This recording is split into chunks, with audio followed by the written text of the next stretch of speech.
June 14 దేవుని వాక్య ధ్యానం. నీ దేవుడైన యెహోవా నీకు తోడై యుండును. ద్వితీయోపదేశ కాండము 20వ అధ్యాయం 1వ వచనం. మన ప్రభువైన యేసు క్రీస్తు నామములో మీ అందరికీ శుభములు తెలియచేస్తూ ఉన్నాను. ప్రియులారా, దేవుని మహాకృపలో మనం మరొక నూతన దినాన్ని చూచే ధన్యత ప్రభు మనకి అనుగ్రహించి ఉన్నారు. ఈ దినమును బట్టి దేవునికి నేను స్తుతులు చెల్లిస్తూ ఉన్నాను. ప్రభువు మనలను ఎప్పుడు కూడా ఆశీర్వదించేవానిగా ఉంటూ ఉన్నాడు. ఆయన మన జీవితాల్లో చేసే ఆశ్చర్యమైన కార్యాలను మనం తలపోసుకోవాలి.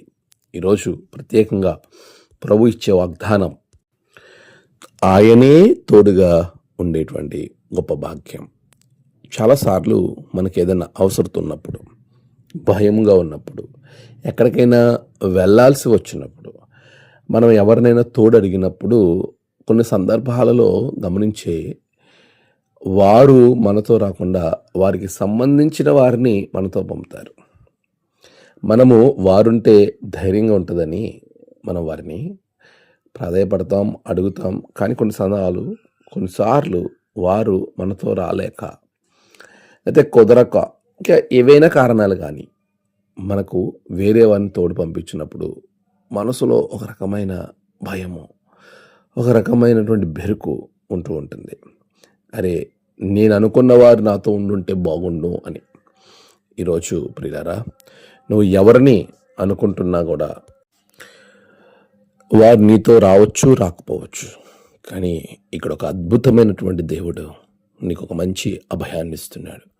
అది నీ కష్టమైనా, నీ బాధ అయినా, నీ సమస్య అయినా, అది ఏదైనా, నువ్వు ఎక్కడికి వెళ్ళాలన్నా ప్రభువా నాకు తోడుగా ఉండు అని నువ్వు అడగడం తోడనే ప్రభు నీతో ఉంటున్నాడు. ఆయన ఇచ్చిన వాగ్దానం కూడా అంత గొప్ప వాగ్దానం. యెహోవా నీకు తోడై ఉండును. మత్తయి సువార్త 28వ అధ్యాయంలో మనం గమనిస్తాం, సదాకాలము నేను నీతో కూడా ఉన్నాను. ఇశ్రాయేలు ప్రజలు విమోచన కొరకు మోషేని పంపించే సందర్భంలో మోషే నీ పేరేమిటి అని అడిగినప్పుడు ప్రభు అంటున్నాడు, నేను ఉన్నవాడును. I'm that I'm. నేను ఎప్పుడు ఉండేవాడను, మనతో ఉండేవాడు, ఆయన మనలో ఉండేవాడు, మన కొరకు ఉండేవాడు. ఇంత గొప్ప దేవుడు నీతో ఉండగా నీ హృదయాలు భయముతో కానీ, బెరుకుతో కానీ ఉండకూడదని వాక్యము మనలను బలపరుస్తుంది. ఏ విషయంలో నువ్వు భయపడుతున్నావు? ఆర్థిక సమస్యలా, లేక మానసిక సమస్యలా, ఆరోగ్య సమస్యలా? అది ఏ సమస్య అయినా సరే, ఆ సమస్యను బట్టి నువ్వు భయపడకు, ఆ సమస్యను బట్టి నువ్వు బెదిరిపోకు. ఇక్కడ ఇశ్రాయేలు ప్రజలకు దేవుడిస్తున్నటువంటి ఒక అభయం.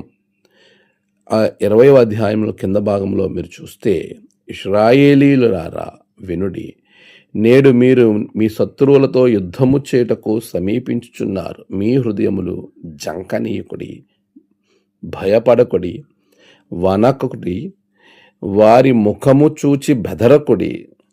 మీ కొరకు మీ శత్రువులతో యుద్ధము చేసి మిమ్మును రక్షించువాడు మీ దేవుడైన యెహోవా. చూడండి, ఎంత గొప్ప ఆదరణ, ఎంత గొప్ప ధైర్యం. ఈరోజు నీ శత్రువు ఎవరైనా కావచ్చు, దానితో పోరాడేది నీ దేవుడు.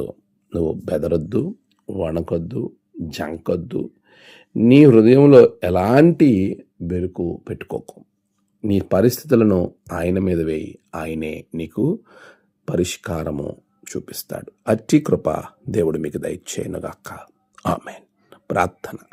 సర్వశక్తిమంతుడా, ఉన్నతమైన దేవా, నీ బిడ్డలు ఏ పరిస్థితిలో ఉన్నారో ఆ పరిస్థితిని నీకు అప్పగించి ఆ యుద్ధము నువ్వు జరిగిస్తావనే నమ్మకము, విశ్వాసము బిడ్డలకు దయచేయండి.